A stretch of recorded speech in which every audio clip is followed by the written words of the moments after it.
उस इंद्र के प्रकोप से कैसे बचाया। जैसे एक बरसात के दिनों में कोई बच्चा एक कुकुरमुक्ता नाम की एक छत्र सा होता है, इतना बड़ा होता है कुकुरमुक्ता, उसमें छाते जैसा बना होता है, जरा से इशारे में टूट जाता है। तो भगवान ने उसी की तरह उस पर्वत को, जैसे बच्चा उस कुकुरमुक्ते को फाड़ लेता है, ऐसे भगवान ने उस 7 कोस के पर्वत को अपनी अनामिका उंगली पर धारण कर लिया, उठ करके आ गया। सारे ब्रजवासियों से कहा आओ इसके नीचे आ जाओ, और सब आ गए।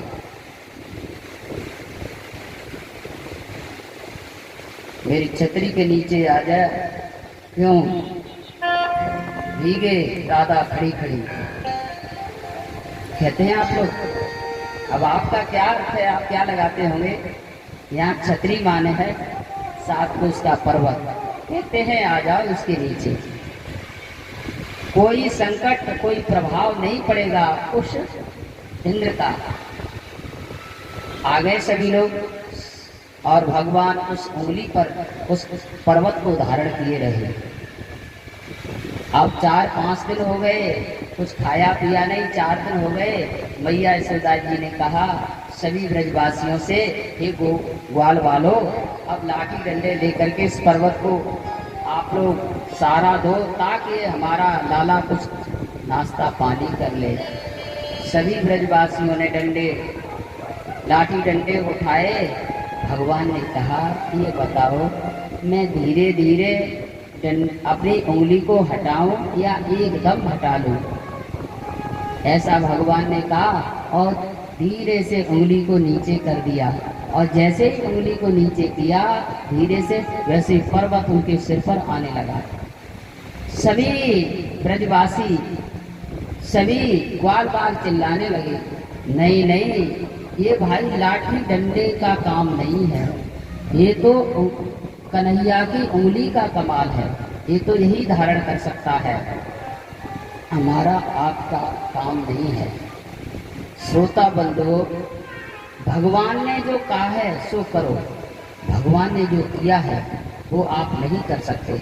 अगर करने का प्रयास करेंगे तो भी नहीं कर पाएंगे, क्योंकि उनकी क्रियाओं में, उनके कार्यों में अद्भुतता है, अद्भुत कार्य है उनके। इसलिए जो कहा है उसको करो, जो किया है उसको नहीं। आप कर ही नहीं सकते, ये सामर्थ्य इंसान के अंदर नहीं है, ये भगवान। कैसे उनके पास जाऊं? तो भगवान की इष्ट है गाय। भगवान जब भी गाय चराने जाते थे तो कभी जूता चप्पल पहन करके नहीं जाते थे।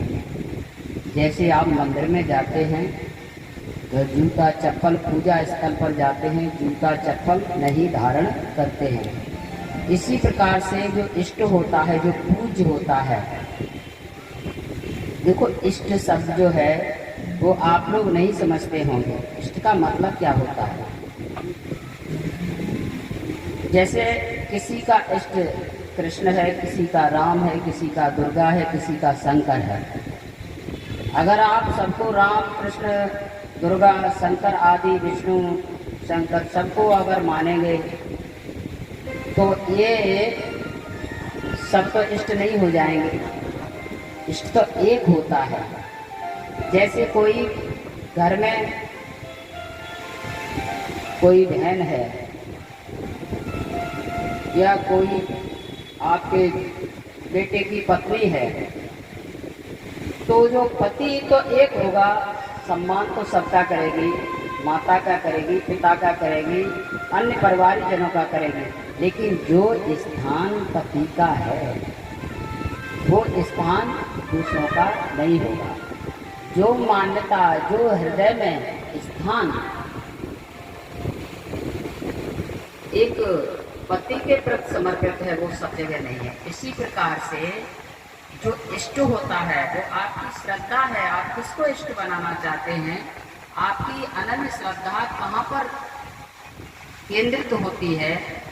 राम के प्रति है, कृष्ण के प्रति है, शंकर के प्रति है, या दुर्गा के प्रकट है, किसके प्रकट है, वो आपका चुनाव है, आपका चयन है। लेकिन एक जगह आपको अपने आप को समर्पित करना पड़ेगा, केंद्रित करना पड़ेगा, उसको कहते हैं इष्ट। आप सभी की पूजा करो, सबका सम्मान करो, लेकिन इष्ट का एक का ही चुनाव होता है। चाहे आप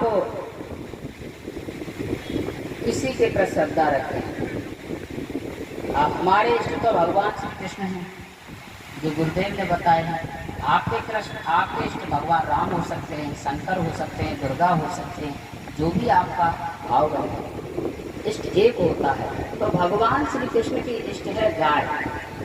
गाय की जो सेवा करते हैं, गाय की जो गौशाला बनाते हैं, गाय को घर में रखते हैं, तो कहते हैं गाय की सेवा करते करते गोपाल की भी प्राप्ति हो जाती है। इसलिए अगर घर में गाय रखो, गाय नहीं रखते हो तो गौशाला में गाय का दान करो, और नहीं दान कर सकते हो तो गाय के लिए कुछ न कुछ निकालते रहो, सेवा करते रहो।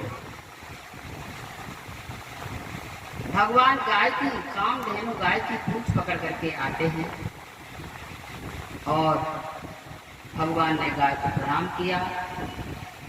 पूंछ को छोड़ करके इंद्र ने गाय की पूंछ पकड़ के आया और भगवान को प्रणाम किया।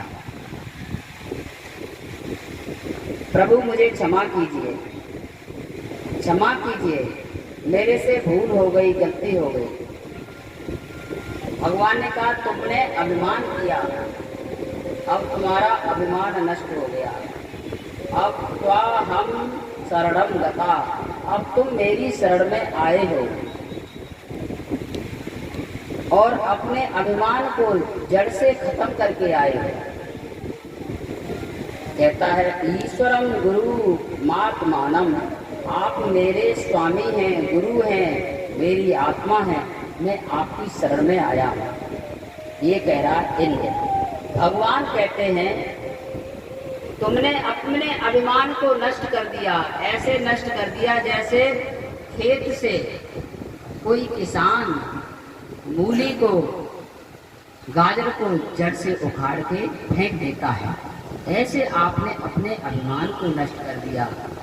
इसलिए कभी भी प्रभुता पाए काय मदनाई, अगर भगवान ने आपको कुछ दिया है तो उस देने पर आपको अभिमान नहीं करना चाहिए। कहते हैं भगवान इंद्र से कि मा ऐश्वर्यम श्रीमदान्धो दंडपाण